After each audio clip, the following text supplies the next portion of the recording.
kuliah TPKI. Kami sampaikan pengantar untuk penulisan ilmiah, fokusnya mungkin kepada proposal penelitian ya. Ya, kita langsung mulai saja. Nanti saya sudah sampaikan di akhir ada tugas yang harus Anda selesaikan. Kita mulai dari slide yang pertama, penelitian tanpa ide. Rasa-rasanya bagaikan makanan tanpa tanpa mungkin lebih dari tanpa garam ya. Kalau tanpa garam nggak ada masalah. Orang yang darah tinggi saya rasa nggak ada masalah. Tetap bisa menikmati komponen yang lainnya. Tapi kalau untuk kasus ide, penelitian tanpa ide, nampaknya betul-betul sayur yang hanya airnya saja kali ya, tidak ada isinya gitu, tidak ada garamnya, tidak ada bumbunya, tidak ada isinya. Jadi betul-betul ya ya untuk apa dilakukan kalau memang tidak ada ide? Mengapa ide penting? Karena pada dasarnya apalagi yang sekarang tuh Kemendikti berdampak. Harapannya Anda melahirkan suatu ide dan idenya itu memiliki dampak signifikan untuk kemajuan umat manusia atau untuk perbaikan lingkungan. Intinya di sana.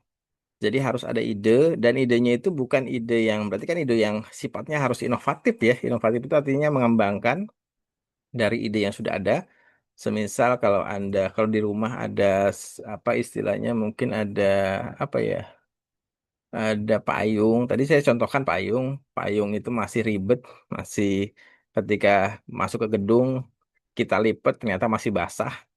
Ada nggak sih inovasi yang bisa dikembangkan? Kalau payung itu setelah kita gunakan masuk ke ruangan langsung kering gitu ya. Itu keren juga kali ya kalau ada inovasi. Mungkin bisa belajar dari pohon tales atau mungkin belajar dari eh, membrannya si kelelawar gitu ya. Inovasinya seperti itu. Atau kreasi. Kreasi berarti menciptakan sesuatu yang baru. Jadi Anda invention something, menemukan sesuatu yang baru, yang yang bermanfaat untuk umat manusia dan juga perbaikan lingkungan. Ya, kalau kita lihat, kita awali.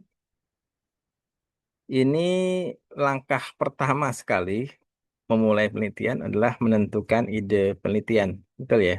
Sebelum Anda mulai membuat proposal, sebelum Anda mulai untuk menemui pembimbing, supervisor, dan lain sebagainya, Anda harus sudah siap dengan ide. Idenya harus sudah ada. Sepakat ya? Betul gitu ya.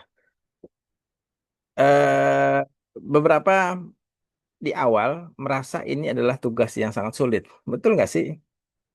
Saya pengalaman diskusi dengan beberapa mahasiswa, diskusi awal ketika saya tanya punya ide nggak ada Pak. Bahkan ada yang sampai beberapa kali itu masih belum menemukan ide gitu ya. Jadi bimbingan lagi, nyari lagi, sampai pertemuan kesekian kali ditanya sudah ada idenya, masih belum juga. Dan bahkan mungkin ada yang akhirnya ya udah deh dicekokin.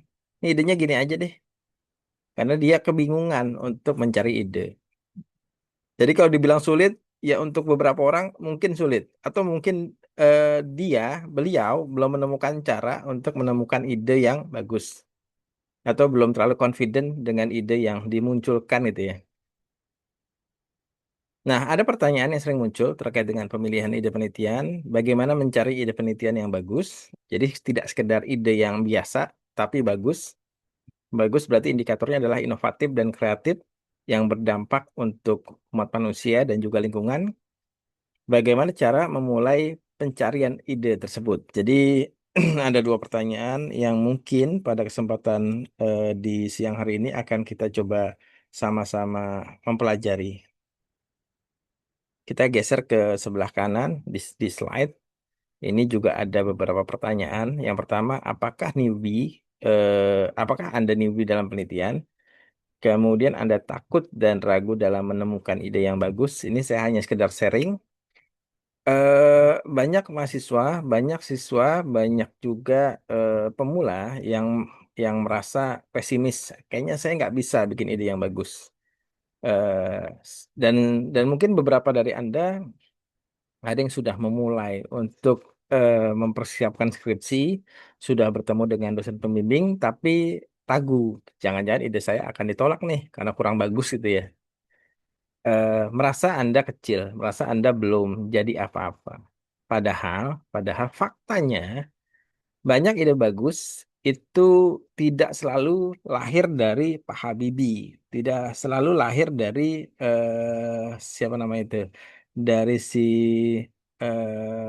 Newton, tidak selalu lahir dari siapa nama itu, saya lupa, yang punya mobil ini tuh, mobil listrik di Amerika. Jadi bukan hanya dari orang cerdas. Banyak penelitian bagus dengan dampak yang luar biasa itu dihasilkan sama pemula, sama mahasiswa. Bahkan kalau di beberapa paper saya lihat ada temuan bagus dihasilkan dari anak-anak yang praktikum lapangan. Jadi praktikum BSP, praktikum BSF ke lapangan, nemu sesuatu, dipublish dan ininya hasilnya berdampak sangat luar biasa, sangat inovatif sekali. Itu banyak penelitian di luar negeri. Bahkan SMA pun, SMP pun bisa melahirkan penelitian yang sangat berdampak, sangat bagus sekali. Kemarin saya pernah dengar ya, beberapa waktu yang lalu sebenarnya, bukan kemarin, ada siswa di eh, SMA di Kalimantan kalau tidak salah berhasil mengembangkan suatu anti cancer ya dari kajian bioprospek menggunakan tanaman. Ini kan mungkin mirip dengan apa yang Anda lakukan gitu ya. Anda ke Salabintana menemukan satu vegetasi dan vegetasi itu Anda duga, semisal kemarin yang sempat saya dengar ada peganggan gitu ya. Peganggan bener ya namanya. Dan Anda suspek kayaknya ini punya kemampuan untuk menjadi pakan juga deh gitu. Padahal ini jenis yang terpisah dengan jenis yang satu lagi. Atau Anda menemukan ada satu apa namanya tanaman yang punya, Anda mereview tuh ya, mereview di Wikipedia atau di Google atau di ChatGPT, bilang tumbuhan ini punya potensi antioksidan yang bagus gitu ya. Nah, ini mungkin bisa dikembangkan. Dan nampaknya Anda juga bisa menjadi salah satu peneliti yang berhasil membuat suatu hasil penelitian yang memiliki dampak yang luar biasa. Jadi faktanya memang setiap hari banyak pemula, ribuan pemula bahkan berhasil membuat ide penelitian yang bagus. Sehingga Anda tidak perlu merasa pesimis ya. Nah, kita bergeser ke slide berikutnya. Yang pertama adalah bagaimana sih menentukan topik yang paling pas. Saya selalu menyampaikan, upayakan topik yang Anda pilih itu adalah topik yang menarik perhatian Anda. Betul ya? Kalau sudah menarik, kalau sudah Anda sudah tertarik dengan sesuatu, contohnya ada keras Anda gitu ya, Jalfa ya. Kalau suka sesuatu, pasti kita tidak akan bosan untuk mencari informasi terkait dengan si dia. Betul nggak sih? Betul ya? Saya udah lupa rasanya jatuh cinta. Kalau Anda mungkin masih merasakan.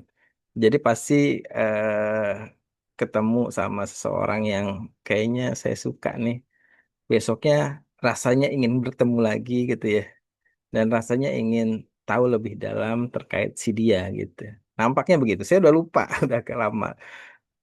Rasa-rasanya juga udah lupa itu gimana rasanya jatuh cinta. Yang jelas seperti itu, akan ada rasa, ada motivasi yang luar biasa, dan juga pastinya karena ada motivasi yang tinggi, ini mencegah kejenuhan. Anda tidak akan jenuh untuk mempelajari sesuatu yang Anda suka, interest Anda, dan memberikan kesempatan untuk mengenali, betul ya, dan memahami lebih dalam terkait dengan si dia, terkait dengan pekerjaan Anda, dan terkait dengan ide yang Anda bukan ide, objek yang Anda pilih gitu ya.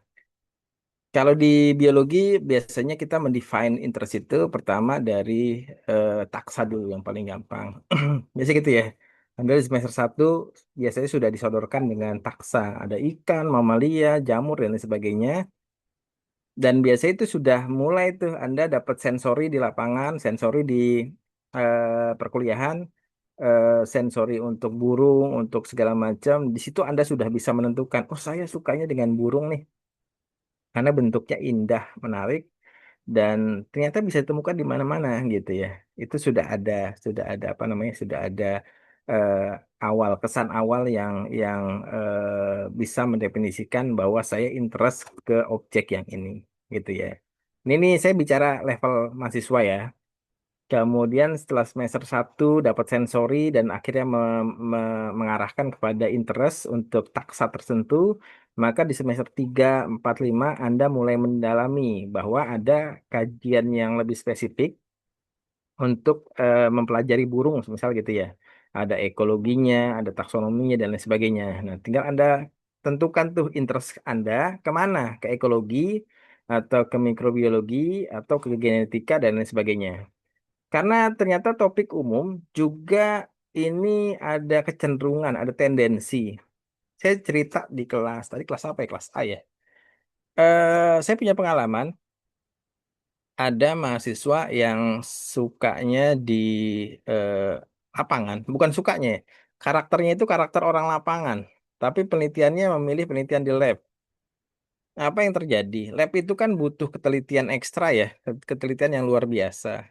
Karena dia karakter, ini saya bicara karakter ya, karakternya karakter lapangan yang tidak suka detail, tidak suka teliti, akhirnya pada saat kerja di lab banyak ininya tuh, banyak salahnya, banyak kontaminasinya, sehingga akhirnya sering mengalami pengulangan prosedur, diulang lagi gitu ya. Mindahin inian, mindahin DNA, tangannya gemeteran gitu ya. Mindahin ini, tangannya juga gemeteran. Ngisolasi bakteri juga isolasinya berantakan itu ya. Karena memang karakternya karakter orang lapangan, tapi dipaksa kerja di lab. Atau sebaliknya, ada pengalaman saya, bimbingan saya, karakternya sukanya di lab. Tapi entah kenapa, waktu itu mendaftar jadi bimbingan saya. Penelitiannya katak lagi.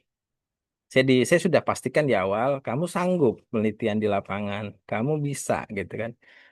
Dia menyampaikan, saya bisa, Pak. Saya sanggup karena di semester 1 dan 2 saya pernah ke lapangan juga, Pak. Jadi nggak ada masalah. Jadilah tuh SPS segala macam, mulailah kita pengambilan data yang pertama ke lapangan. Malam kan, karena kodok ya, karena katak. Dengan tim juga ada tiga, tiga mahasiswa atau empat, saya lupa, empat mahasiswa yang pengamatan bareng, tapi objeknya berbeda-beda, topiknya berbeda-beda. Di malam yang pertama tuh ke jalur, dari mulai berangkat sampai ke lokasi, wajahnya pucat, tidak mengeluarkan satu kata pun, patah kata pun ya. Saya tanya, kamu baik-baik saja? Dia jawabnya singkat, iya Pak, iya Pak gitu. Tidak ada masalah Pak. Sampai camp langsung tidur dia, langsung tidur. Besok paginya baru tiba-tiba bilang, Pak, saya sedang kurang sehat Pak di pagi hari ini. Jadi nampaknya saya harus pulang. Pulang tuh, langsung pulang di hari kedua.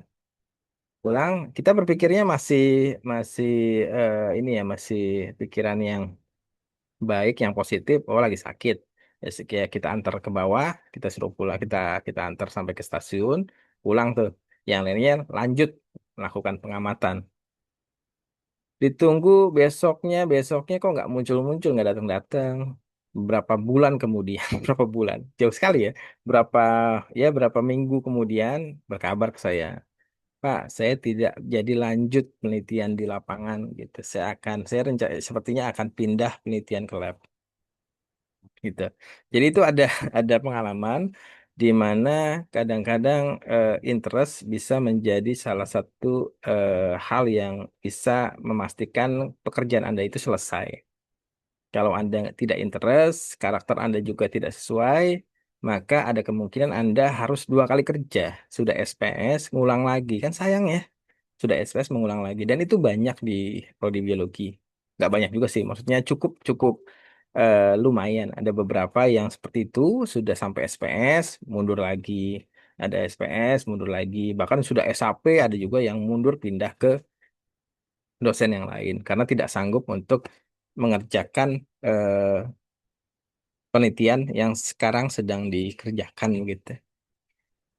Yang terakhir bergeser ke topik khusus. Jadi tadi saya sampaikan ekologi taksonomi itu tergantung karakter ya. Orang ekologi pindah ke taksonomi kayaknya nggak cocok. Orang taksonomi pindah ke mikrobiologi mungkin nggak cocok. Kalau saya bilang taksonomi itu biasanya orang yang punya dunia sendiri itu ya. Kenapa begitu? Karena taksonomi itu kan mempelajari detail tumbuhan atau hewan ya. Jadi dia betul-betul harus bisa bisa menemukan interest. Kalau saya pribadi ketemu hewan di jalan itu ya sekedar ngelihat ya udah gitu. Kalau orang taksonomi enggak, ditangkap, dilihat, dicatat segala macam, terus diamati segala macam detail tuh. Makanya saya bilang orang taksonomi biasanya karakternya itu adalah orang yang punya dunia sendiri. Saya bilangnya begitu. Ya, itu cara untuk mendefine interest. Jadi tadi sudah saya sampaikan, kalau sesuai dengan yang Anda suka, pasti Anda akan menjadi punya minat lebih untuk ingin tahu dan juga senang mengumpulkan informasi. Itu bekal yang sangat penting untuk ke arah berikutnya. Apa itu apa arah berikutnya atau langkah berikutnya? Oh belum ya, belum sampai. Baik. Kegiatan penelitian adalah kegiatan koleksi data di lab atau lapangan. Ini persepsi yang salah ternyata. Jadi kegiatan penelitian itu ya dari awal, dari kita membuat ide sampai nanti kita membuat hasil. Atau kalau bagi Anda dari mulai membuat ide sampai nanti Anda sidang. Itulah kegiatan penelitian. Dan sebagian besar waktu, fun fact-nya, dihabiskan di tahap persiapan. Jadi yang paling lama itu membuat proposal. Betul nggak? Coba cek kakak tingkat Anda tuh, angkatan 22, 21. Tanya, mana yang paling lama? Proposal. Dari mungkin 1 semester lebih bagi mereka untuk membuat proposal. Kalau sudah jadi proposal, mengambil data, tinggal SAP, kurang dari 1 semester. Lihat polanya. Jadi dimulai dari semester 7 untuk proposal. Tapi yang berhasil, SPS di semester 7, itu jarang sekali. Kemarin di angkatan 22 hanya 3 orang. Jahra, Nasmi, dan Raisita. 3 orang saja. Tapi untuk yang semester berikutnya, semester 8-nya, semua mungkin hampir 40%, 30% bisa menyelesaikan SPS, SHP, dan juga sidang di semester yang sama. Berarti kesimpulannya, membuat proposal lebih melelahkan dibandingkan membuat laporan. Itu lihat, itu kenyataan itu. Yang paling lama adalah membuat proposal, persiapan. Jadi setelah topik dipilih, silakan Anda pastikan Anda melakukan review apa yang sudah diketahui, apa yang sudah dilakukan, dan pertanyaan apa yang belum dijawab. Ini arahnya adalah mengetahui pertanyaan apa yang belum terjawab, yang nanti memang tujuan utamanya untuk memastikan ada inovasi apa yang Anda kembangkan, ada kreasi apa yang Anda ciptakan, sehingga urgensi penelitiannya menjadi sangat-sangat baik begitu ya. Pastikan kalau Anda mereview tidak perlu semua harus dibaca. Ada 100 artikel Anda baca dari abstrak sampai dengan pembahasan kapan selesainya gitu ya. 100 artikel lagi ya. Silakan Anda baca intinya saja. Yang tujuannya sebenarnya agar mengarahkan kepada pemahaman dasar sehingga Anda bisa membuat kerangka konseptual. Biasanya selalu ditanyakan kerangka konseptualnya belum benar nih, tolong diperbaiki lagi. Nah, itu lahir dari hasil review. Dan tidak perlu khawatir saat Anda membaca nanti akan secara tidak langsung diarahkan ke ide penelitian yang jauh lebih spesifik dan juga lebih baik. Baik, dalam proses mereview, kita baca artikel atau diskusi dengan dosen atau diskusi dengan teman atau diskusi dengan peneliti dari BRIN. Pastikan Anda fleksibel dan juga selalu berpikiran terbuka. Mengapa? Karena eh, ide awal itu kan ide yang masih kasar ya. Ketika kita baca, kita baru menyadari, oh ternyata ide ini sudah banyak sekali yang melakukan, sehingga inovasinya bisa dikatakan nol gitu, atau rendah sekali. Kalau saya pertahankan, pasti jadinya penelitian saya itu kurang memiliki urgensi yang cukup bagus gitu ya. Jadi harus fleksibel.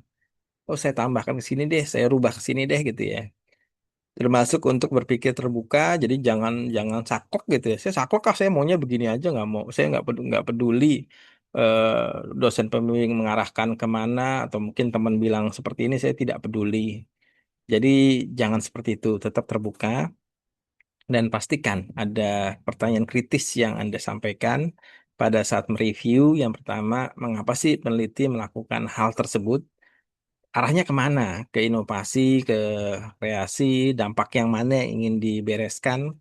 Apakah dampak itu penting atau tidak? Manfaatnya seperti apa? Kemudian apakah hasil? Ini yang paling mudah nih. Pertanyaan ketiga, keempat, kelima itu yang paling mudah. untuk melahirkan ide, tinggal pastikan apakah hasil yang mereka temukan konsisten dengan yang terjadi dalam kehidupan nyata. Kadang-kadang ada penelitian bilangnya hasilnya signifikan. Pupuk A bisa meningkatkan pertumbuhan tanaman secara signifikan 2 kali lipat dibandingkan tidak menggunakan pupuk A, misal gitu ya. Tapi ketika kita coba di lapangan, loh kok nggak berhasil gitu kan? Semisal kayaknya banyak ya. Berdasarkan penelitian seperti ini, kita coba di lapangan tidak berhasil. Nah ini kan berarti ada inovasi, ada celah inovasi yang bisa kita kembangkan.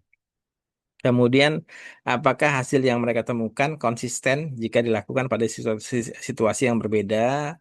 Contohnya ada yang penelitian di gunung yang dingin, apakah sama hasilnya dengan penelitian yang dilakukan di Jakarta yang panas gitu ya? Semisal mungkin penelitian terkait dengan pemberian vitamin apa gitu terhadap stamina eh, apa pelari gitu ya. Yang tapi penelitiannya di gunung tuh, yang dingin. Terus dia agak nanjak gitu ya. Ternyata hasilnya bagus. Ada pengaruh vitamin ini kepada stamina pelari. Kalau di Jakarta yang panas sama nggak gitu. Nah, itu udah jadi ide penelitian tersendiri itu ya dari hasil mereview dengan mengajukan pertanyaan kritis. Yang terakhir, apakah penjelasan dari penelitian dapat terpercaya? Biasanya di ranah Q4, Q3, Sinta 1, Sinta 2 banyak pembahasan yang nggak bisa diterima. Temuannya apa, pembahasannya apa. Nah, itu bisa menjadi celah bagi Anda untuk menemukan suatu penelitian yang sama, tapi dengan pembahasan yang berbeda gitu. Pembahasan yang mungkin jauh lebih relevan dan masuk akal. Ya, berikutnya ya fokus ya, fokus. Sama halnya dengan penelitian, dengan skripsi, fokus, jangan sampai hilang. Jadi kalau mau lulus 3,5 tahun, lulus 4 tahun, ya harus fokus dan diatur manajemennya, timeline-nya juga harus dipastikan. Kurikulum yang ada sekarang sudah bisa membantu Anda, memfasilitasi Anda untuk selesai dalam waktu 4 tahun. Berarti tinggal Andanya saja. Strateginya semester 6, semester 7, 6 ya harusnya sudah punya ide atau sudah berdiskusi dengan dosen pembimbing. Semester 7-nya SPS, semester 8-nya bisa untuk seminar hasil dan juga sidang. Jadi begitu langkahnya. Jadi semester 5 tolong dicek ininya, jumlah SKS-nya. Saya kurang berapa? Ambil semua di semester 6, tuntaskan semua. Jadi semester 7, 8 sudah fokus untuk kegiatan PKL dan juga kegiatan penelitian. Pasti Anda lulus tepat waktu. Itu mungkin saran dari saya untuk mengejar masa studi yang ideal.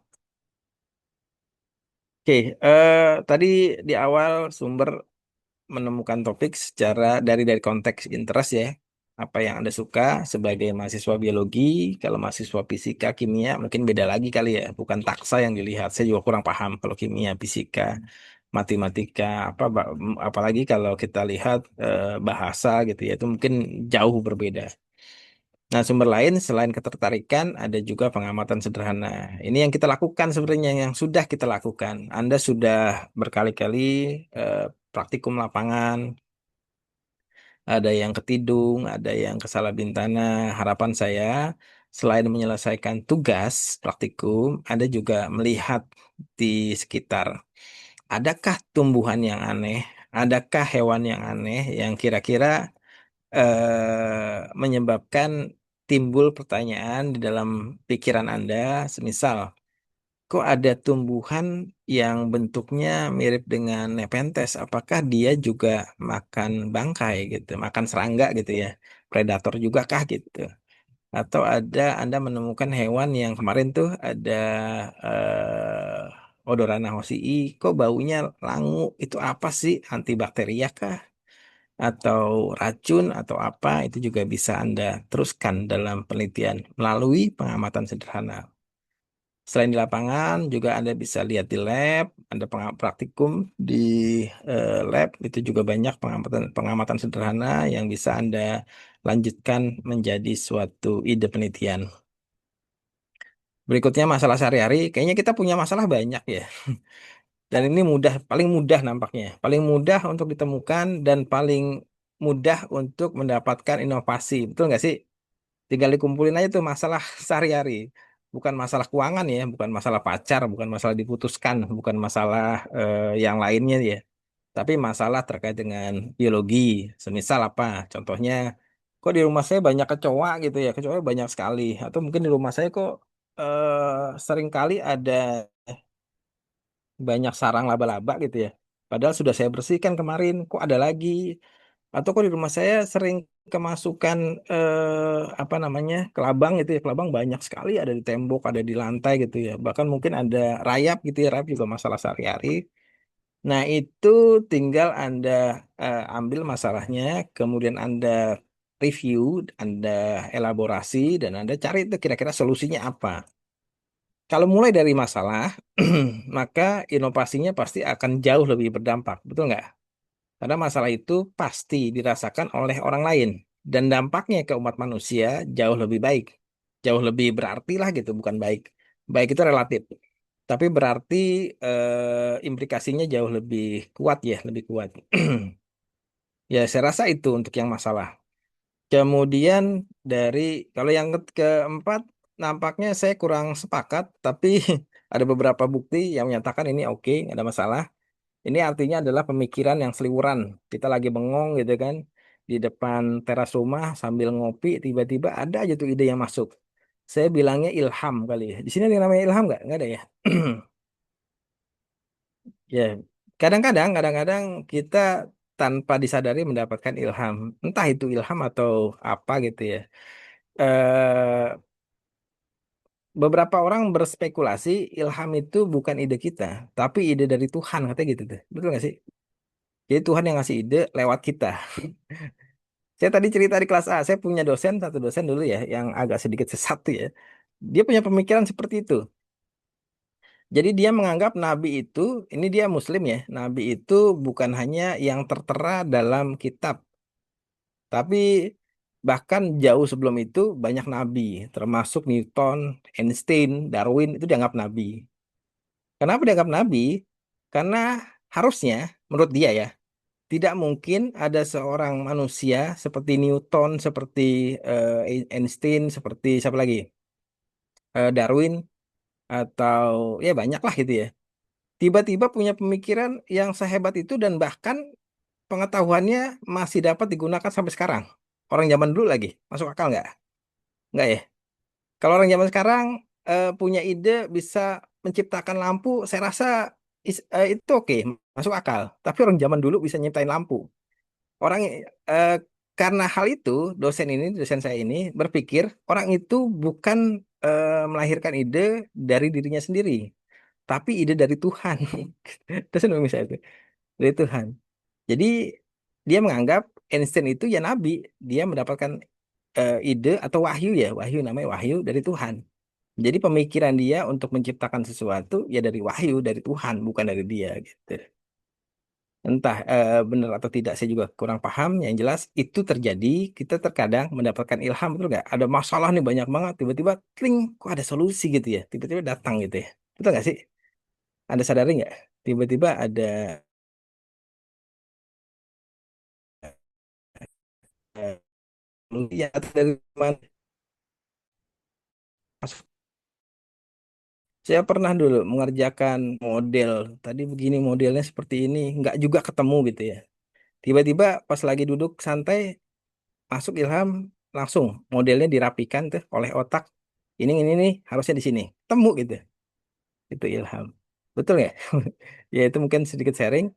Kemudian berikutnya membaca hasil pekerjaan orang lain, berarti membaca artikel. Biasanya di artikel itu di akhir ada masukan apa yang sudah dilakukan, apa yang belum dilakukan, recommendation untuk future studies, kira-kira apa yang bisa dilakukan untuk menguatkan penelitiannya gitu. Itu tinggal diambil saja, diteruskan. Kemudian teori dalam bidang biologi. Banyak ya teori dalam bidang biologi, seperti misalnya tadi sudah saya contohkan selection bias gitu ya. Di perilaku hewan, ada hewan yang suka dengan jantan itu karena warnanya. Dan warnanya itu karena identik dengan apa yang dia sukai, buah yang dia sukai. Untuk Anda mungkin yang cewek-cewek yang suka dengan Korea semisal, pria Korea yang sipit dan putih, rambutnya merah, rambutnya warna oranye gitu ya. Nah, dia akan mencari pasangan yang identik dengan gayanya seperti itu, matanya sipit gitu ya, rambutnya diwarnain putih atau oranye dan kulitnya putih. Itu namanya selection bias. Bisa nggak itu diterapkan di hewan gitu? Semisal Anda terapkan di kecoa, kecoa lagi, kecoa lagi. Bisa nggak gitu? Apakah ada selection bias pada kecoa? Nah, apakah ada selection bias pada gajah dan lain sebagainya? Kemudian banyaklah teori dalam dalam biologi yang bisa Anda buktikan eh, pada beberapa jenis hewan yang ada gitu ya di sekitar Anda. Ini kesalahan umum yang pertama, topik topik bukan merupakan minat ketertarikan, silakan dihindari. Kemudian topik terlalu aman dan mudah, sebenarnya bukannya tidak boleh ya, tapi biasanya topik yang aman dan mudah, urgensinya rendah. Dan ini akan menjadi masalah ketika Anda masuk dalam seminar proposal, ketika Anda masuk dalam seminar hasil penelitian. Anda pasti akan dicecer dengan berbagai macam pertanyaan, terutama ketika Anda sudah S2, S3. Karena S2 dan S3 levelnya beda tuh. Yang ditanya adalah urgensinya.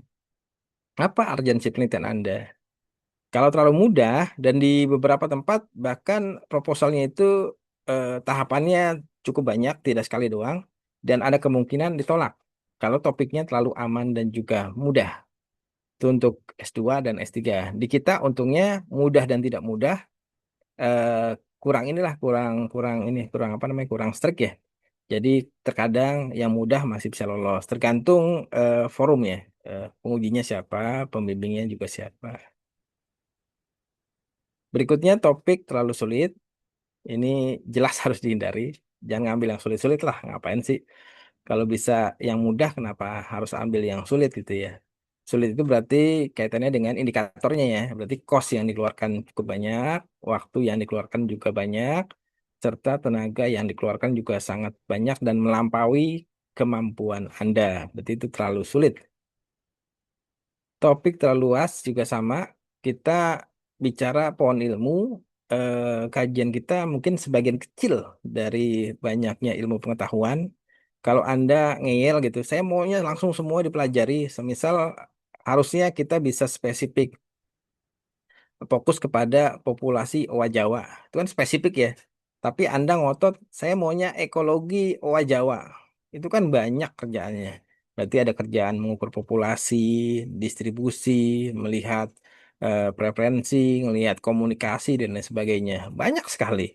Kalau terlalu luas, berarti cost-nya juga akan meningkat, betul ya? Dan juga waktunya akan lebih panjang. Kapan selesainya? Anda diminta semester 8 harus sudah selesai. 4 tahun. Kalau waktunya 5 tahun untuk pengamatan, selesainya kapan? Semester 20 gitu ya. Kan nggak mungkin ya. Sudah DO itu ya. Belum lagi kan Anda juga harus proyeksikan untuk menikah, berkeluarga gitu ya. Kelamaan. Ini nikahnya kelamaan. Punya anaknya kelamaan. Gitu. Berikutnya tidak dapat move on dari pilihan pertama. Ini jelas biasanya anak-anak kelompok studi nih saya deteksi di awal sudah dapat ide karena ada pengalaman ke lapangan di awal dan juga dicekokin sama senior nih bagus nih penelitian populasi serangga semisal gitu ya. Anda terbayang saya maunya ini aja gitu. Nah, itu juga kurang pas. Yang terakhir tidak cukup pustaka yang tersedia. Saya minum dulu sebentar.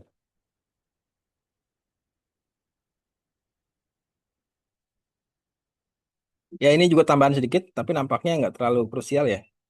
Kesalahan umum dalam pemilihan topik ada metode authority. Apa itu authority? Kewenangan ya.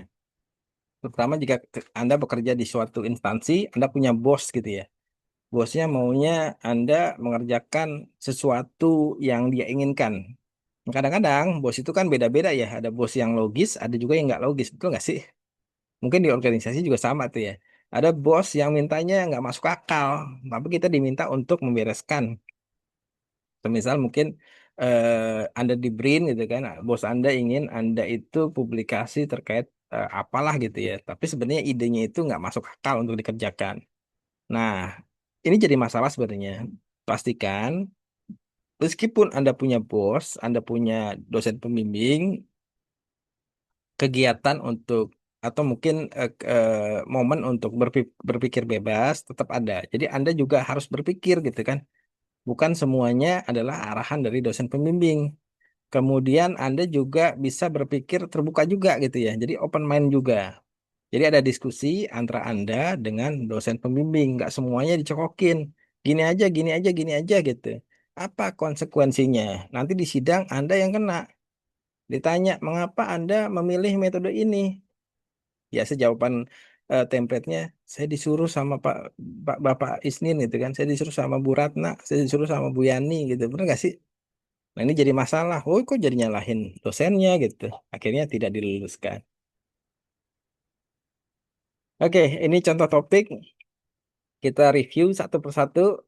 Yang pertama, topiknya bagus, cakep, menarik. Inovasinya tinggi, kreasinya juga tinggi.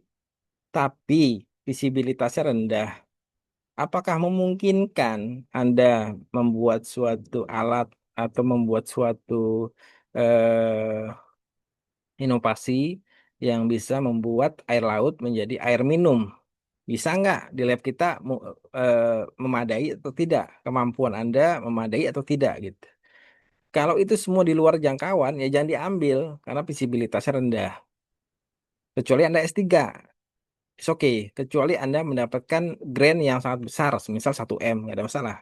Kalau grade-nya cuma 20 juta, tapi Anda diminta untuk kerjaan ini, ya jangan mau. Nggak akan terpenuhi ini. Yang kedua, bagus tapi terlalu general dan terlalu mudah. Ini juga menjadi masalah. Silakan ditinggalkan. Karena apa? Kalau terlalu general, maka urgensinya juga kosong ya, atau rendah sekali. Yang ketiga sama, terlalu general. Ini yang meliti sudah banyak sekali. Urgensinya apa? Orang sama aja gitu kan. Sama dengan penelitian sebelumnya. Sama juga dengan penelitian yang beberapa tahun yang lalu gitu ya. Jadi tidak ada inovasi yang disampaikan. Yang keempat juga sama, ini kurang lengkap, detailnya kurang lengkap. Alasannya apa? Anda mengecek bakteri di kuku jari tangan dan kaki, ini nggak jelas. Yang terakhir, ini idenya bagus, tapi terlalu lokal. Harusnya kita bekerja itu dampaknya itu atau cakupannya global, tapi eksekusinya secara lokal. Jadi kita memanen masalah yang memang dirasakan oleh banyak orang, tapi kita eksekusi dengan sampel yang sangat sempit. Mungkin di Jakarta saja atau di UNJ saja itu is oke, nggak ada masalah. Tapi kalau ternyata dampaknya atau cakupannya kecil juga, maka ini menjadi tidak menarik. Untuk apa? Anda berhasil menemukan sesuatu yang bagus, tapi yang merasakan cuma UNJ saja. Jakarta tidak merasakan, Jawa tidak merasakan, Indonesia tidak merasakan. Sama saja penelitiannya kurang menarik. Baik, ini langkah untuk mencari dan menggunakan pustaka. Yang pertama, review pustaka merupakan langkah selanjutnya setelah Anda menemukan ide, tujuannya untuk memperhalus, untuk mempertajam dan memastikan bahwa ide penelitian Anda adalah ide penelitian yang sudah bagus gitu ya. Jadi tujuan review adalah the current state of the knowledge and to become familiar with current research. Jadi temukan pertanyaan riset ya.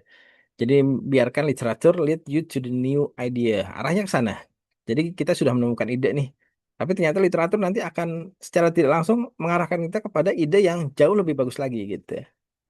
Tujuannya apa? Buat satu langkah lebih maju dari current research, kondisi terkini, yaitu menemukan novelty. Novelty berarti kan urgensi penelitiannya menjadi tinggi. Nah, novelty bisa berarti inovasi, bisa juga berarti kreasi untuk umat manusia atau untuk perbaikan lingkungan. Nah, ini ke arah konseptual sumber pustaka. Tolong dicermati karena ini akan muncul dalam ujian akhir. Kita punya dua sumber pustaka, pustaka primer dan juga pustaka sekunder. Apa bedanya? Pustaka primer langsung di mana penulis mendeskripsikan hasil pengamatannya sendiri. Kalau sekunder, yang nulis tidak mendeskripsikan kerjaannya sendiri, kerjaan orang lain yang dideskripsikan. Dari definisi ini kita sudah bisa melihat itu ya, kira-kira yang masuk dalam pustaka primer itu apa, yang masuk dalam pustaka sekunder itu apa. Yang masuk dalam pustaka primer adalah empirical journal, artikel, bukan review artikel, bukan bibliometric artikel. Jadi hanya empirical artikel. Kalau di jurnal tuh biasanya ada 3 kategori yang lalu ya. Kalau yang sekarang mungkin ada 4. Saya bicara yang lalu dulu. Ada short communication, ada research article, ada review artikel. Yang masuk ke dalam pustaka primer adalah short communication dan research article. Review artikel masuknya ke pustaka sekunder. Nah, yang masuk ke dalam pustaka primer selain artikel ada tesis, skripsi, disertasi, dan juga conference paper, presentation. Sekunder ada buku, ada review, ada bibliometrik, dan lain sebagainya, termasuk newspaper, magazine, artikel, dan juga introductory section of research report itu juga sama, itu termasuk pustaka sekunder ya. Oke, tujuan dari mereview pustaka apa sih? Jadi tujuannya sebenarnya kalau kita lihat pengetahuan itu kan layaknya pohon ya, Pak. Pohon itu ada cabangnya, ada batangnya, ada juga ujungnya tuh, apa namanya, rantingnya. Jadi suatu penelitian tidak pernah ada yang independen. Pasti dia akan punya satu pangkal, yaitu batang gitu ya, batang. Yang nanti berkembang menjadi banyak sekali ranting, banyak sekali cabang gitu ya. Jadi pasti ada pondasinya. Tujuan dari review pustaka adalah memperoleh kumpulan hasil. Jadi kita kumpulkan semua itu satu pohon, batangnya kita kumpulkan, rantingnya kita kumpulkan, cabangnya kita kumpulkan untuk memastikan kondisi terkininya apa. Apa sih yang sudah dipelajari? Yang nanti muaranya adalah untuk memastikan apa yang belum dipelajari atau kita mengenal dengan istilah gap atau celah hasil studi gitu. Jadi tujuan review itu adalah menemukan gap atau celah dari hasil studi yang nanti arahnya ke dalam novelty. Jadi kenapa kalau kita apa namanya SPS sering tanya novelty-nya apa, keterbaruannya apa, arahnya ke sini ya. Ini prosesnya saya lewatkan saja. Oke.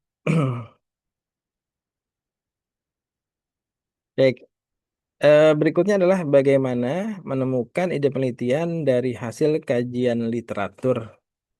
Nah, ini ada beberapa saran yang dapat disampaikan. Pertama adalah mengikuti saran dari penelitian sebelumnya. Ini yang paling mudah nih. Jadi kalau Anda baca artikel, biasanya paling akhir itu ada recommendation. Memang nanti kita akan belajar mungkin di penulisan proposal dan juga laporan. Biasanya diskusi itu sudah ada ininya ya, sudah ada template-nya apa saja yang harus disampaikan. Yang pertama kita menstate ulang temuan simpulan ya, simpulan dari temuan kita. Kemudian kita buat semacam analogi, analisis analogi kita bandingkan dengan penelitian yang lain. Seperti apa, apakah sama atau berbeda? Kalau berbeda kita bahas, kalau sama juga kita bahas. Kemudian dari pembahasan itu lahirlah implikasi. Temuan Anda kira-kira implikasinya ke arah mana gitu ya. Apakah dapat dimanfaatkan untuk umat manusia atau dimanfaatkan untuk perbaikan lingkungan seperti itu semisal. Kemudian terakhir biasanya ada rekomendasi. Rekomendasi. Apa sih kekurangan penelitian Anda dan nampaknya perlu untuk dilengkapi atau diperbaiki di penelitian yang akan datang, itu biasanya ada rekomendasi. Nah, artikel yang seperti itu berarti sudah memberikan satu ide bagi Anda. Tinggal Anda comot rekomendasi dari dia, Anda jadikan ide penelitian untuk skripsi. Mudah ya, dengan membaca kita sudah tahu, oh ini ada ide yang disarankan. Itu yang paling gampang itu. Tinggal baca, dapat langsung ide penelitian. Yang kedua, modifikasi atau memperluas studi yang telah ada. Jadi ada penelitian, cuma sampelnya kok cuma di Jawa saja. Belum ada penelitian di Kalimantan, belum ada penelitian di Sumatera atau di Papua. Ini Anda tinggal modifikasi, tambahin aja, diperluas. Urgensinya pasti akan dapat. Tinggal menambahkan satu kalimat. Belum ada penelitian yang dilakukan di Kalimantan, mengingat bahwa pola di Kalimantan itu berbeda sekali secara geografis dengan di Jawa. Jadi harusnya temuan saya itu akan memiliki urgensi yang sangat menarik gitu.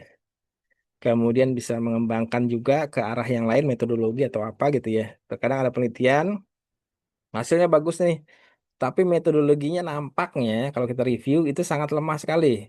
Banyak sekali metodologi yang menghadirkan sampel yang bias. Kita sudah pelajari di minggu lalu. Nah, ini perlu untuk dilakukan perbaikan. Jadi Anda mengembangkan dengan memperbaiki metodologi.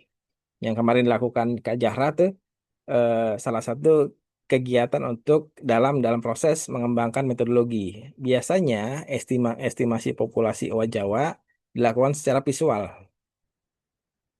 Dan dalam pengamatan visual biasanya seringkali menghadapi bias. Bias yang pertama, bias mengenali kelompok. Ada kelompok kan susah ya mengenali owa Jawa ya. Biasanya kita mengenalinya dengan komposisi kelompok. Kalau dia isinya 5, yang satu lagi isinya 4, berarti kita bisa memastikan dia adalah dua kelompok yang berbeda. Tapi kalau ada kasus dua kelompok punya komposisi yang sama, semisal sama-sama 4 anggotanya, maka kita kebingungan nih, agak sedikit bingung. Ini apakah kelompok yang sama atau kelompok yang berbeda? Nah, ini seringkali terjadi. Ada beberapa yang menganggap ini berbeda, sehingga akhirnya overestimate yang terjadi. Hitungannya itu melebihi hitungan real atau underestimate yang harusnya berbeda dianggap jadi sama gitu ya. Nah, oleh Kak Jara dikembangkan satu metodologi menggunakan passive acoustic monitoring, menggunakan suara. Karena secara teori setiap individu punya apa namanya laring yang berbeda-beda. Laring saya, laringnya eh, siapa Miftah segala macam pasti beda tuh dia bentuknya. Laring yang beda akan menghasilkan frekuensi yang berbeda. Sehingga frekuensi bisa digunakan sebagai sidik jari vokal untuk mengetahui bahwa ini adalah individu yang berbeda. Dikembangkan oleh Jara sehingga akhirnya bisa mengestimasi populasi dari Owa Jawa yang ada di Bodogol. Jadi itu salah satu apa namanya cara untuk mengembangkan penelitian dari penelitian yang sudah ada. Dicek tuh metodologinya. Ini kayaknya lemah nih metodologinya karena banyak bias segala macam. Jadi saya akan mengembangkan metodologi yang kira-kira biasnya lebih kecil gitu sehingga estimasinya akan lebih memuaskan gitu. Itu salah satu contoh dalam pengembangan penelitian. Dan saya rasa banyak sekali di berbagai ranah bisa eh, apa namanya dilakukan di lab juga bisa, misalnya metodologi untuk DNA barcoding atau mungkin metodologi untuk menghitung klorofil, menghitung flavonoid itu bisa dikembangkan, termasuk juga pengembangan untuk jenisnya. Kadang-kadang ada tuh kita tahu jenis piper sirih punya potensi antosianin yang sangat tinggi, misal gitu ya. Kira-kira jenis yang sama-sama piper, tapi dia invasif, sama nggak gitu? Jangan-jangan lebih bagus. Atau piper yang ditemukan di puncak TNGP, jangan-jangan lebih bagus gitu. Jadi tinggal diperluas saja. Yang lain menggabungkan atau membandingkan studi yang telah ada, ini meta-analisis. Ini yang sering saya lakukan dulu sering saya lakukan. Jadi saya baca semua artikel, kemudian saya elaborasi satu persatu, saya urai judulnya apa, variabelnya apa, metodologinya apa, jumlah sampel dan seterusnya gitu ya. Saya coba untuk apa namanya rangkum sehingga dari rangkuman saya bisa menemukan yang belum pernah dikaji oleh Bu Reni, Pak Isnin, Bu Yani, Bu Reni, Bu Ayu itu apa dari kompilasi ini nih. Itu dulu. Kalau sekarang kita sudah dimanja, ada AI. Terakhir yang memang eh, cukup bagus, kita menggunakan post viewer untuk memetakan pohon ilmu. Jadi kita tahu tuh mana penelitian yang belum pernah dikaji. Nanti di akhir, kalau ada kesempatan, memang harusnya di pertemuan terakhir ya untuk yang medlit, saya akan sedikit spill bagaimana cara menggunakan AI untuk memudahkan kita menemukan ide penelitian atau gap penelitian. Sekarang caranya gitu. Kalau dulu caranya masih manual. Kayak gini nih, bikin tabel. Kalau sekarang udah pakai AI, tinggal dimasukin datanya, beres dia. Oke, kita masuk ke bagian yang akhir-akhir. Ya, setelah ide ditemukan, maka dalam proses dalam penelitiannya, kita harus melakukan konversi dari ide penelitian menjadi hipotesis. Ide umumnya muncul dari sebuah pernyataan yang selanjutnya kita akan konversi itu menjadi pertanyaan penelitian. Jadi jangan kaget mengapa di setiap skripsi pasti ada rumusan masalah yang bentuknya pertanyaan.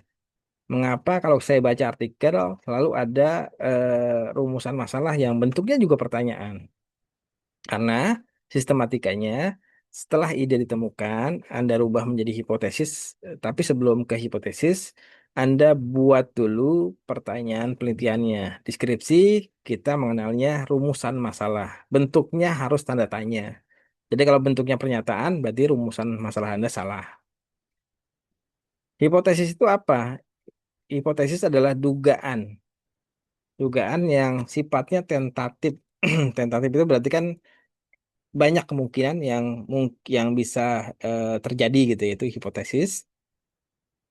Jadi prediksi yang logis yang dapat diuji secara empiris. Ini contohnya ada pernyataan pertumbuhan bakteri A terkait dengan media Na yang digunakan. Tolong diperhatikan ya karena nanti tugasnya terkait dengan ini salah satunya. Kemudian apakah ini pertanyaannya kita rubah dari pernyataan menjadi pertanyaan. Apakah terdapat keterkaitan antara media Na dengan pertumbuhan bakteri A? Jawabannya sangat tentatif sebenarnya. Jadi bisa bilang iya, bisa bilang tidak, bisa bilang mungkin gitu ya. Banyak sekali dengan apa namanya prosedur yang juga sangat beragam. Kita rubah menjadi hipotesis. Dugaannya kita harus punya dugaan. Hipotesis itu dugaan. Jadi kita rubah menjadi pernyataan dugaan. Dugaan Anda apa? Penggunaan media Na akan memberikan hasil pertumbuhan bakteri A yang lebih baik. Kalau pernyataan itu kan bisa tidak, bisa iya. Kalau hipotesis itu harus sesuai dugaan. Dugaan itu berarti sesuai dengan teoritis. Jadi harus sudah punya kesimpulan awal bahasa gitu ya. Di sini kesimpulannya bisa media Na. Jadi bukan tidak, bukan mungkin, tapi bisa. Dia akan memberikan pertumbuhan bakteri A yang lebih baik. Itu ciri dari hipotesis. Jadi dugaan sementara peneliti berdasarkan elaborasi yang sudah dilakukan di awal. Jadi dia punya jawaban yang kira-kira kemana, tendensinya kemana gitu. Baik, setelah hipotesis ditemukan, adalah kita tugas ini selanjutnya ya. Kita rubah hipotesis menjadi testable prediction. Mengapa sih harus dirubah menjadi testable prediction atau bahasa Indonesianya adalah prediksi yang bisa yang terukur gitu ya, prediksi yang terukur. Karena hipotesis itu ini yang sebelumnya nih ya, penggunaan media Na akan memberikan hasil pertumbuhan bakteri A yang lebih baik. Ini secara operasional belum bisa diukur, belum terukur. Karena eh, mungkin kita belum kebayang metode apa sih yang bisa dilakukan agar kita bisa bisa menjelaskan atau membuktikan bahwa hipotesis ini benar adanya gitu ya. Jadi kita harus mengkonversi hipotesis menjadi testable prediction. Tadi hipotesis adalah dugaan atau jawaban yang secara logis atau teoritis dianggap yang paling benar. Jadi kalau yang awal tentatif ada iya, tidak, dan mungkin, hipotesis cuma punya satu jawaban, iya atau tidak atau mungkin gitu ya. Nah, kemudian kita ukur tuh, kita buat menjadi sesuatu yang lebih terukur. Namanya adalah testable prediction, yaitu mengaplikasikan hipotesis menjadi sesuatu yang lebih spesifik, lebih lebih detail secara operasional, dapat diamati ciri utamanya dan juga sesuai dengan kondisi nyata. Jadi harus sesuai dengan kondisi real. Jadi kita bisa buktikan secara empiris, bukan buktikan secara apa namanya itu metafisik, bukan dibuktikan secara fiktif ya. Jadi harus empiris. Ini contohnya, hipotesisnya adalah dugaannya. Saya bilang dugaannya adalah Na akan memberikan hasil pertumbuhan bakteri A yang lebih baik. Oke, nggak ada masalah dengan hipotesisnya. Cara ngukurnya gimana? Kita buat semacam perbedaan. Jadi terdapat perbedaan pertumbuhan A pada media Na dan media Nb. Kita buat dua split komparasi, yang satu dengan Na, yang satu dengan Nb, untuk membuktikan betul nggak harusnya hasilnya agar lebih terukur di Na itu akan lebih banyak pertumbuhannya dibandingkan di Nb sesuai dengan hipotesis. Tapi kalau sebaliknya, berarti hipotesisnya tidak bisa diterima gitu. Jadi ya harus indikatornya harus observable. Contoh dari testable prediction. Kayaknya itu ya yang dapat saya sampaikan. Sampai sini ada pertanyaan? Kalau tidak ada, adakah pertanyaan? Kalau tidak ada, kita lanjut ke tugas. Silakan Anda tulis tangan tugas ini. Jam 12 kirim ke saya via Drive. Jadi tulis tangan di kertas. Satu lembar cukup nampaknya. Bahkan mungkin tidak sampai satu lembar. Kemudian di scan atau dipoto. Kirim ke saya via Drive melalui PJ. PJ-nya Hening berarti ya. Hening tolong dibantu mengakomodir untuk Ya, tugasnya. Pak. Ya, baik.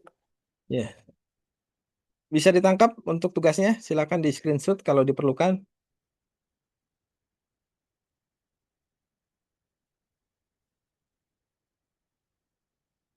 Ada pertanyaan terkait dengan tugas?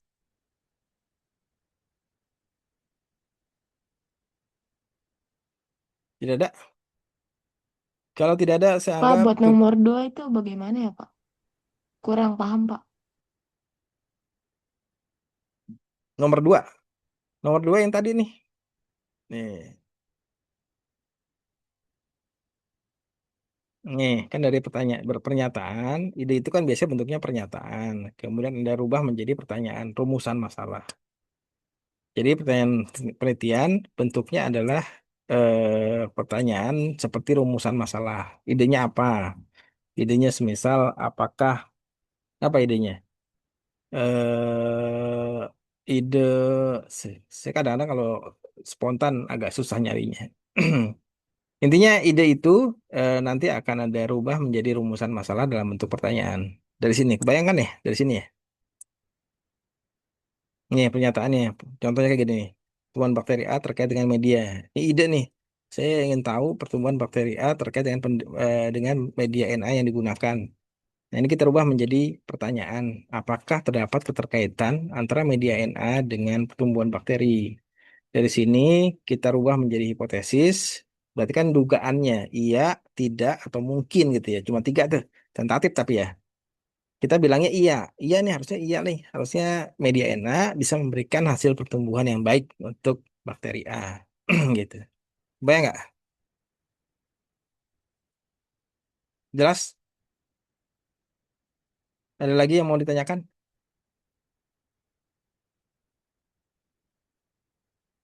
Tidak ada.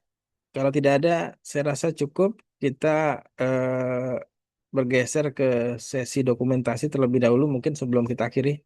Silakan PJ bantu untuk screenshot Zoom. Siapa yang akan mewakili?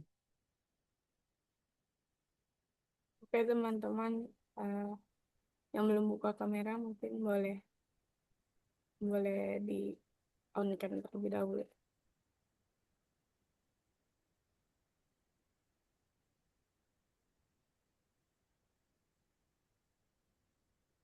Oke,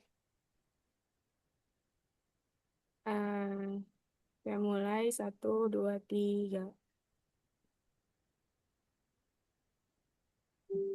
Slide selanjutnya 1, 2, 3. Oke, udah Pak. Baik, terima kasih. Demikian mungkin yang dapat saya sampaikan. Nanti tolong Ning atau Alexandra kirim linknya ke saya untuk pengumpulan tugas ya. Paling lambat jam 12 siang. Ini masih banyak waktu nih, 1 jaman. Ya, saya akhiri. Wassalamualaikum warahmatullahi wabarakatuh. Selamat siang. Waalaikumsalam. Makasih, Waalaikumsalam. Pak. Pak. Sip, Pak. Pak. Terima kasih, Pak.